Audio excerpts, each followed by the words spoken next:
Hello everyone, I'm Drifting, and today I'm going to be going back to the Chinese web novels, and today's title is The National Teacher Does Not Practice, or National Master Does Not Practice.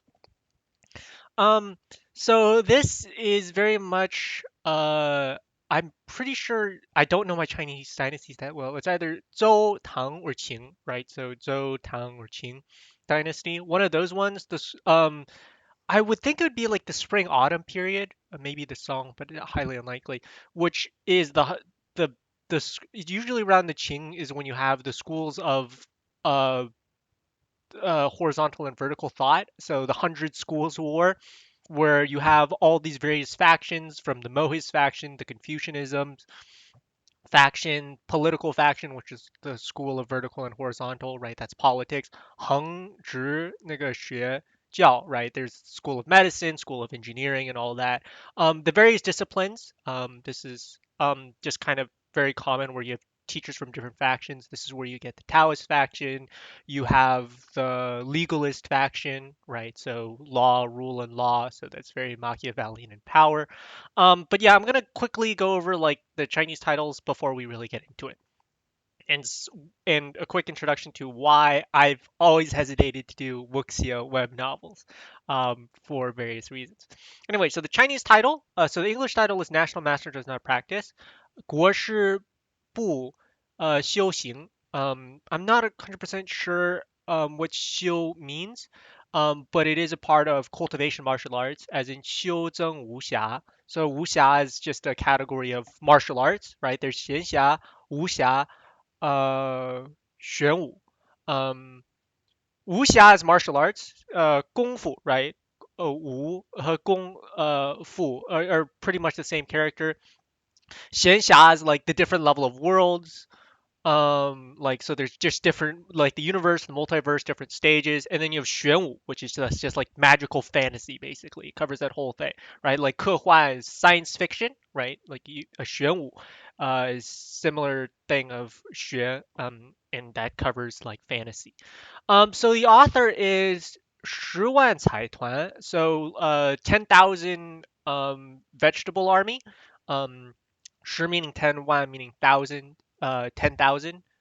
So that's 100,000 in English, and then Cai would be vegetables, and Tuan is just group, so 100,000 vegetable group.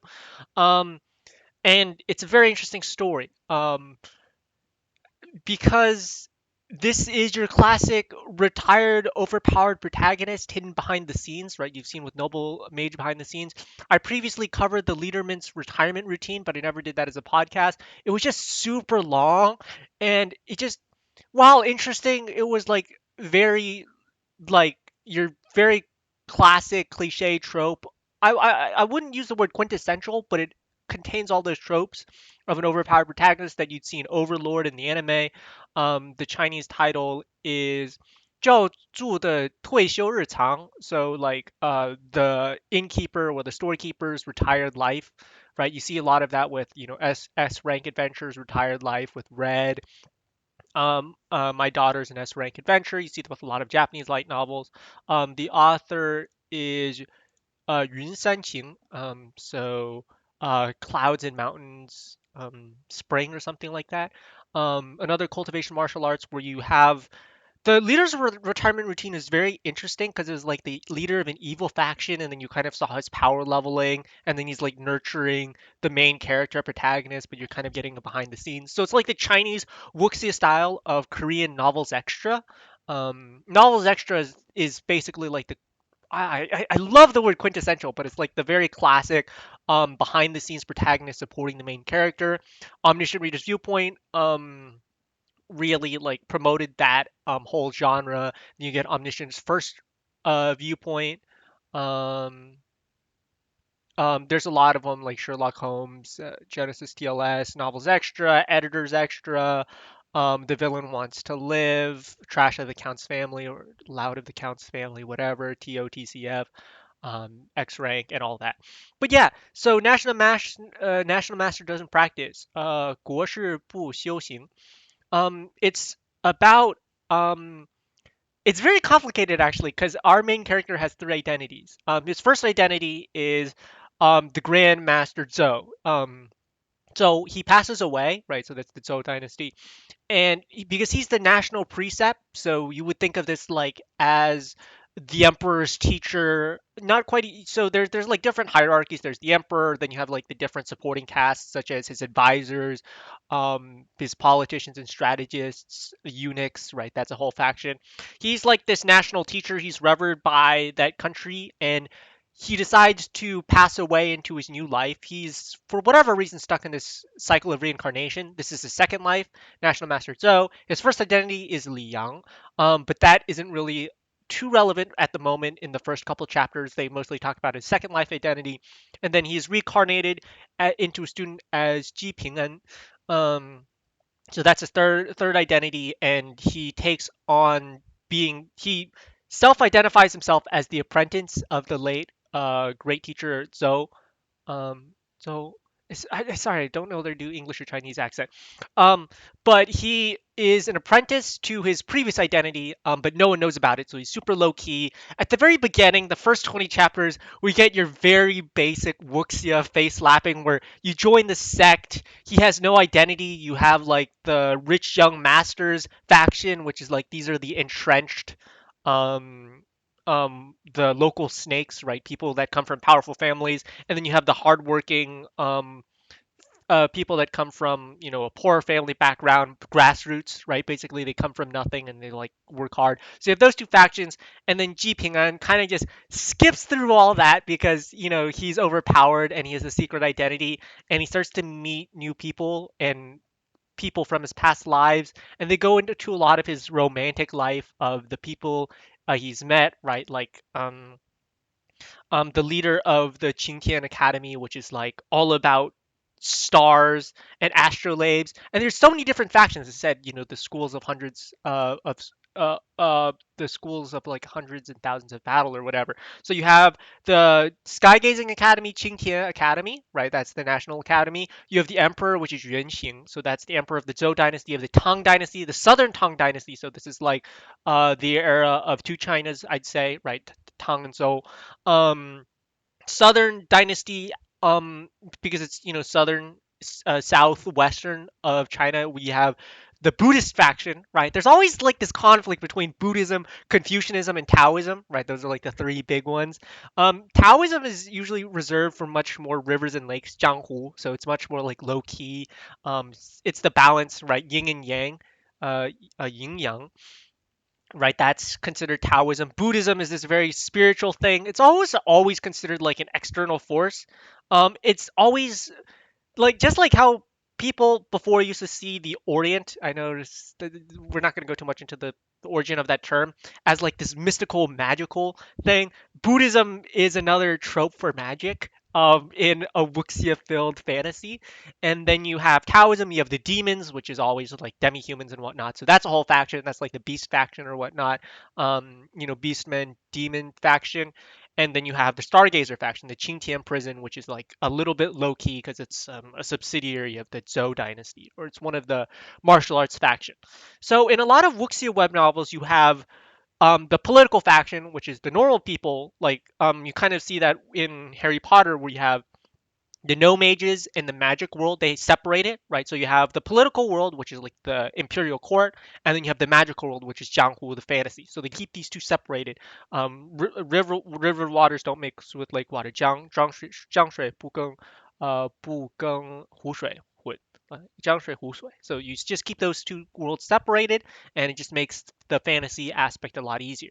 Let me go into the summary real quick and see if I'm missing anything. So that's really how it starts off. It's a rebirth web novel. We see the classic tropes of light harem. Harem actually is reserved for the last maybe 40 chapters, but we see the aspect of that sprinkled in.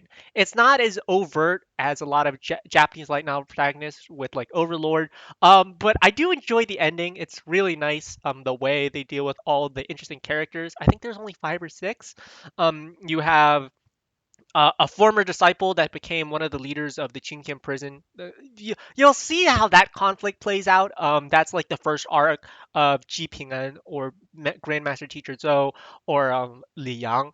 But all three, we'll just stick with Ji Ping'an because that's his current identity.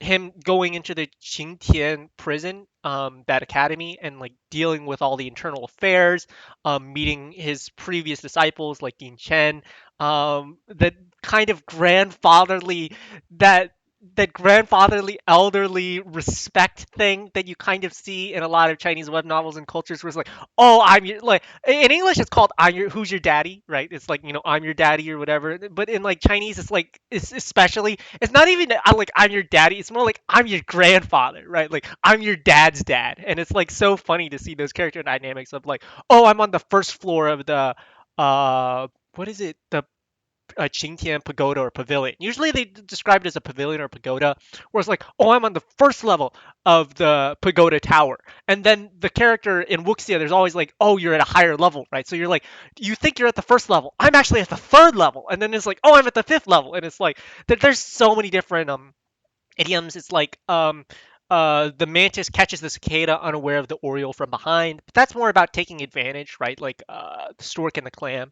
right? Whereas because when the stork and the clam fight, only the fisherman wins, right? Various Chinese idioms like that. But it's just very interesting to see all of these like secret power dynamics, and it's really refreshing because it's only 400 chapters. It wraps up really quickly.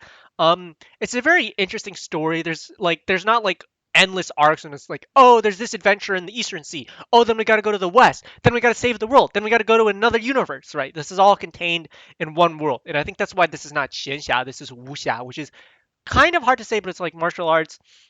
We do have those very basic tropes of coming from Earth, and imparting knowledge. We don't see a lot of industrialization. It's very much it's less focused on industrialization, and it's much more focused on personal growth and the Wuxia story, and then unveiling the various mysteries of the four dust demons or devils. Right, you have the devil faction, the demon faction. He sees in his first life. You have the Buddhist faction, the Taoist faction, which is interesting. Taoist, Buddhist, demon. Who's the fourth one? Taoist, Buddhist, demon. There were four. I'm forgetting the fourth one. Who did I rec? Yeah, Taoist, demon, Buddhist. Those are the three. Oh, and the art faction. No, Moling. Sorry, I'm trying to think.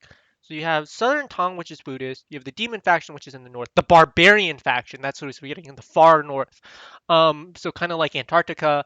And then we see these various interesting mysteries involving the stars and sky gazing being, symbolic of astrology and fortune telling or prediction, right?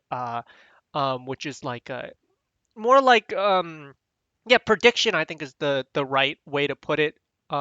Foresight basically, like seeing the various future paths and then trying to divert it. That's always a very interesting power. You got to you can especially as a writer, you have to do a little bit of Deus Ex Machina, which is you can't know too much. Like the future has to be interchangeable, but you can't have it like super overpowered. So there has to be like various fortune telling styles, right? Whether it's with a coin or with jade or whatever. In this one, it's all about the stars and the various mysteries of that. And we see very interesting character relationships, um, of this very awkward old man, young guy, like trying to navigate all of his previous romantic relationships from his past lives.